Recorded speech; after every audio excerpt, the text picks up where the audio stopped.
जंगल का सब्ज मुहाफ़िज़ शोना किड के नाज़रीन, अगर आप चैनल पर नए हैं तो चैनल को सब्सक्राइब कर लें ताकि आपको आने वाली हर नई वीडियो यूं ही मिलती रहे। पाकिस्तान के एक खूबसूरत दही गांव के करीब, जहां पहाड़ियों के दामन में सरसब्ज खेत और घने दरख्तों का सिलसिला था, वहां एक चालाक सा गुलहरी रहता था जिसका नाम था शैनू। शैनू हमेशा जंगल के हरे भरे दरख्तों, रंग बिरंगे फूलों और भुन भुन करती मक्खियों से मोहब्बत करता था। लेकिन पिछले कुछ दिनों से वो महसूस कर रहा था कि जंगल में चमक धमक कम हो रही है। दरख्तों की पत्तियां मुरझाई हुई हैं और वो भंवरे जो पहले हर फूल पर गुनगुनाते थे अब बहुत कम नजर आते हैं। मसले की तलाश शुरू की उसने। शैनू को बहुत फिक्र होने लगी। ऐसा क्या हो रहा जो हमेशा खूबसूरत नजर आने वाला जंगल अचानक से उदास हो गया। वो खुद से सोचने लगा। इसने फौरन अपने सबसे खास दोस्तों को बुलाया।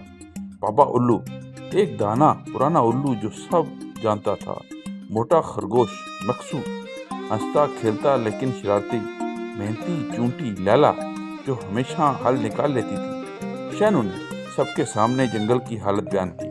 बाबा उल्लू ने अपनी भुवें सुकेरते हुए कहा, मैंने देखा है कि इंसान खेतों में अजीब मशीनें चला रहे हैं और कुछ तेज बदबू वाले पानी छिड़काव कर रहे हैं।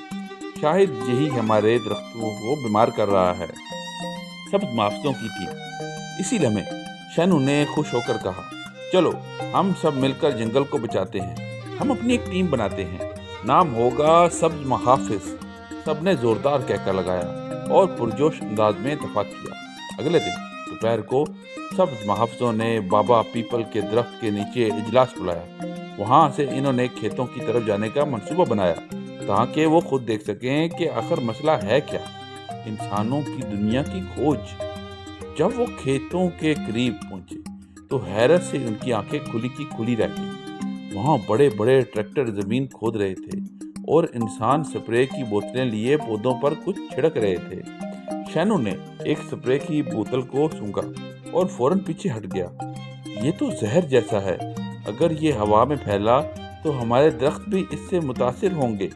लाला बोली, अगर हम इंसानों को समझा दें कि ये सब हमारे लिए नुकसानदेह है तो शायद वो अपनी रविश बदल दें। किसान अब्दुर्रहमान से मुलाकात। इतने में इन्हें खेतों के किनारे एक नरम दिल किसान नजर आया। उसका नाम था अब्दुर्रहमान चाचा।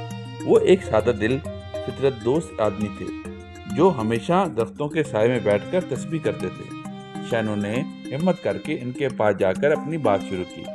चाचा जी, क्या आपको मालूम है कि ये स्प्रे हमारे जंगल को बुरी तरह नुकसान दे रहे हैं? बाबा उल्लू ने अपना इल्म बयान किया। मकसू ने अपनी शरारतों से हंसी बिखेर दी और लैला ने अपने दलाइल से बात को मजबूत किया। सब इनकलाब की शुरुआत। चाचा अब्दुर्रहमान ने बात सुनी, फिर अपनी सफ़ेद दाढ़ी पर हाथ फेरा और बोला, मुझे वाकई इल्म नहीं था कि हमारी खेती जंगल को तकलीफ दे रही है, लेकिन तुम सब ने मुझे जगा दिया। आओ हम मिलकर काम करते हैं। यूं एक नई मुहिम शुरू हुई, सब्ज इनकलाब की मुहिम, जिसमें इंसान और जानवर मिलकर कुदरत को बचाने लगे।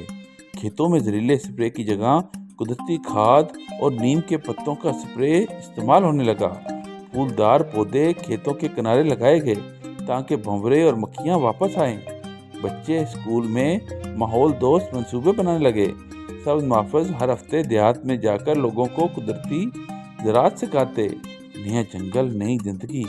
कुछ महीनों में ही जंगल फिर से हरा भरा होने लगा। दरख्तों पर नई कोंपलें नजर आईं, भंवरे वापस गुनगुनाने लगे और परिंदे चहचहाने लगे।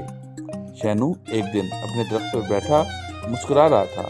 नीचे इंसान और जानवर साथ बैठे एक दूसरे को खाने खिला रहे थे और बच्चे कहकहे लगा रहे थे। शैनू के दिल में खुशी की लहर दौड़ गई। उसने बाबा उल्लू को देखा जिसने आंख मारी और कहा, बेटा, ये सब तुम्हारे हौसले, सच्चाई और दोस्ती का नतीजा है। सब मुहाफ़िज़ों की मेरास। आज भी सूरज की किरणें जब जंगल पर पड़ती हैं तो सब मुहाफ़िज़ों की कहानी पत्ते पत्ते में सुनाई देती है। शैनू, लैला, मकसू और बाबा उल्लू जंगल के सच्चे सिपाही थे जिन्होंने ये सिखाया कि अगर नीयत साफ हो तो इंसान और जानवर मिलकर ज़मीन को जन्नत बना सकते हैं। और यूं सब्ज इनकलाब की शुरुआत एक छोटे से गुलहरी के ख्वाब से हुई जिसने हिम्मत की, बोलने की और तब्दीली लाने की। شونا کٹ کے ناظرین، اگر آپ کو آج کی کہانی اچھی لگی ہے تو اس کو لائک کریں اور اس کو اپنے دوستوں کے ساتھ بھی شیئر کریں۔ کل ملتے ہیں ایک نئی اور خوبصورت کہانی کے ساتھ، تب تک اپنا خیال رکھیں۔ اللہ حافظ۔